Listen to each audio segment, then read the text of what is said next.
happening in the first quarter of the NBA season. I'll let you go first, man. What you want to start off with? Well, I know we was talking earlier, and I was just going to say I was going to just talk about the Sixers and like what a disappointment it's been so far early on in the season, because currently they are at a record of 7-15, 12th place in the East. Everybody thought that when PG made the decision to go down there to Philly because he got the extra year as opposed to staying in Cleveland, in LA with the Clippers. Everybody thought on paper this would make sense. Like this probably would be the team most likely to potentially dethrone the Celtics in the East. Potentially, I mean, the Knicks were in the conversation anyways. But then I thought they were in the conversation as well. But I think that ever since Embiid decided to play in the Olympics, kind of shocked that they even allowed him to play in that Olympics. I mean, but whatever. He played. Then he cut up with these quotes saying he's not going to play back-to-backs right before the season starts. Then he's not playing because he's injured. Then he had the issue with the reporter, which I mean is somewhat justifiable, I would say. He had the reporter. So it's just like this team has just been on a downward spiral throughout the whole season. Then of course, PG gets hurt in the preseason. Then he gets hurt again in the season. And Max got the hammy going on. So like there's this big three that in a league was almost like parity. We don't really have any big threes, and that was like one of the official big threes in the league. And we really haven't seen them at full capacity yet this season. So that's been a letdown too. And the fact that I remember seeing Jaylen Brown making a quote, basically, I'm going to paraphrase, saying that it's kind of hard for teams to build chemistry when their stars are sitting out or not playing back to back, something of that nature. Maybe who's taking a shot at Embiid. I think you can assume that if you read into it.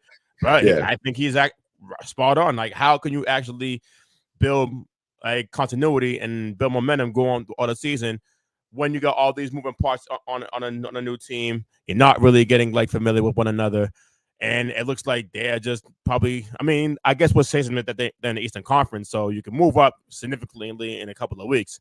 If there was no Western Conference, this season would have been over. Oh yeah. So yeah, man, I'm just kind of disappointed in the Sixers, and the fact that Joel Embiid is like hurt, that injury plaguing him again.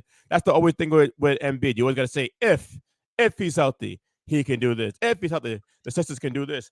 But then, man, I think he's out of all ifs being used for him, man. Because we all know if he's healthy, he's kind of probably a top 5 player. He's a top 5 player in the NBA. But it's kind of hard if you try to come up with a list of the best players in the NBA, like currently right now. You can't justify putting Embiid top 5. You just can't do that. No matter how great he is, no matter how the fact he got a league MVP, he's one of the most dominating big men of all time, particularly this modern era and everything.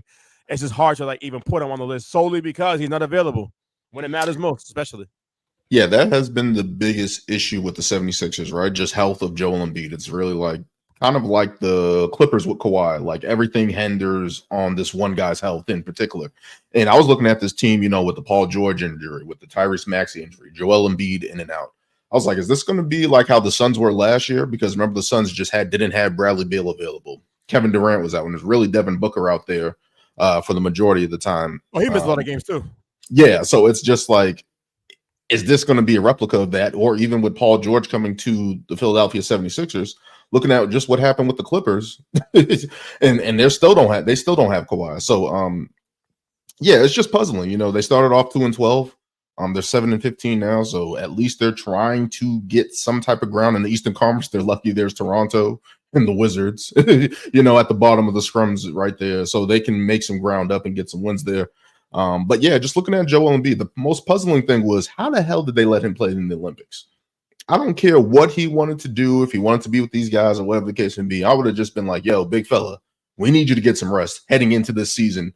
We're reloading. We got young players coming in. We built this team around you. We need you to be 100% coming into the season. And it just looks like there was just so much.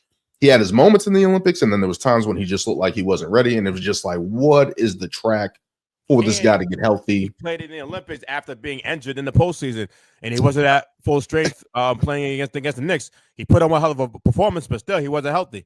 So it's just they want him to rest and they be ready for training camp. So I just don't understand that. I don't understand that. That's the biggest blunder they made. Luckily, Jared McCain, I believe, the rookie for them, has been playing well for them. That's the one bright spot. But Joel Embiid came back the other night, had a good game against Chicago with Maxey. Maxey had a triple-double as well. So it's like, if they can just stay healthy, we can see the production out of this team. I think I saw somewhere they only played 32 minutes together this season as a trio, which is crazy. We're a quarter way through the NBA season. They've only gotten maybe a half hour together on the court, which is insane. So obviously when they're on the court together, they're going to be paying dividends there. It just sucks, man, because especially in the Eastern Conference where you expected, of course, we're going to talk about Milwaukee further down. But you thought Philly would be right there. And in the Eastern Conference where we have Cleveland up, who I'm probably going to talk about next, Cleveland, surprisingly, Orlando,